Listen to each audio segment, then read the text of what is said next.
আমার মা তারে বাধ্য করা হইতেছে দুদিন পর পর এক একজনের বাবা ডাকার জন্য। সানভি কোনোদিন তোর কাছে যাবে না, তোকে তো কোর্টে দেখে নিব। প্রথম স্বামীকে এবার এভাবে হুঁশিয়ারি দিলেন রুবাইয়াত ফাতেমা তন্নি। গতকালকে তন্নিকে নিয়ে প্রথমবারের মতন লাইভে করেছে তার প্রথম স্বামী, যেখানে তিনি তন্নির বিরুদ্ধে বিভিন্ন অভিযোগ আনেন।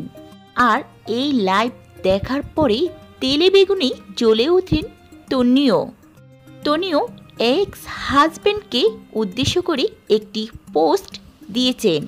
তন্নি লিখেছেন, আপা যে লাইভ করেছে সে নিজেই একজন অশিক্ষিত, ক্লাস 8 পর্যন্তই পড়াশোনা করেনি। সানভি জন্মের পর থেকে আমার সাথেই থাকে এবং ইংলিশ মিডিয়াম যে ভালো স্কুলগুলো থেকে একটাতে সে পড়ে।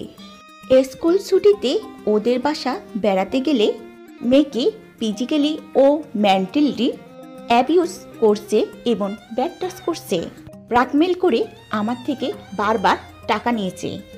সানভি এখন সব কিছুই বুঝে। অশিক্ষিত লোকের এসব কিছু দেখে সানভি এখন টামাজেজ ও প্যানিকড হয়ে যাচ্ছে, তাই তাকে কাউন্সিলিং করা হচ্ছে। এসব নিয়ে আমি ফেসবুকে কিছুই বলতে চাই না, যা কথা হবে সবই কোর্টে।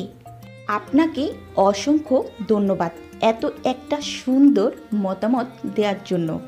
তার মানে সানভি এ নিয়ে তন্নি এবার কোর্টে লড়াই করতে হুমকি দিল স্বামী সৈফকে। সৈফ তার গতকাল লাইভে তন্নির বিরুদ্ধে অনেকগুলো অভিযোগ করে থাকেন।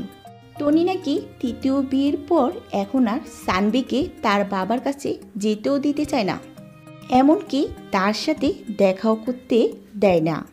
শুধু তন্নিরই রাব ব্যবহার নয়, সানভিও তার বাবার সাথে অনেক বাজে ব্যবহার করছে। যদি তার বাবা তার সাথে দেখা করতে আসে, সানভি দেখা করে না, এমনকি সে তার বাবার সাথে অনেক লাউডলি কথা বলে। শুধু তাই নয়, সানভি তার বাবাকে বলে, তুমি আমার জন্য কি করেছো, কত টাকাই বা খরচ করেছো। অথচ তন্নির স্বামীর আক্ষেপ, সানভি একটা সম্মানী ঘরের মেয়ে, আমাদের ফ্যামিলিতে তো এমন কথাবার্তা কেউ কাউকে বলে না, ও তো ওরকম ঘরে জন্ম নেয়নি, আর ওকে কেন ছোট পোশাক পরানো হয় এবং মিডিয়ার সামনে নাচানাচি করানো হয়, যেটা কিনা সৈফ একদমই পছন্দ করে না, কারণ তার মেয়ে কোনো নাচনিয়ালি করে জন্ম নেয়নি। সে সবসময় চায় তার মেয়ে ইসলামিক মোতাবেক মতো বড় হয়ে যাক, বোরকা হিজাব পড়ুক। কিন্তু তন্নির সঙ্গে থাকার পর তন্নি নাকি তাকে কুশিক্ষা দিচ্ছে, হাজার হাজার মানুষের সামনে ছোট ছোট পোশাক পরে নাচাচ্ছে। তন্নিও বেশ উপলব্ধি করছে ব্যাপারটা। তো ভিউয়ার্স, আপনাদের কি মনে হয় তন্নির স্বামী সৈয়বের এই কথাগুলো কি সঠিক? অবশ্যই কমেন্টে জানাতে ভুলবেন না।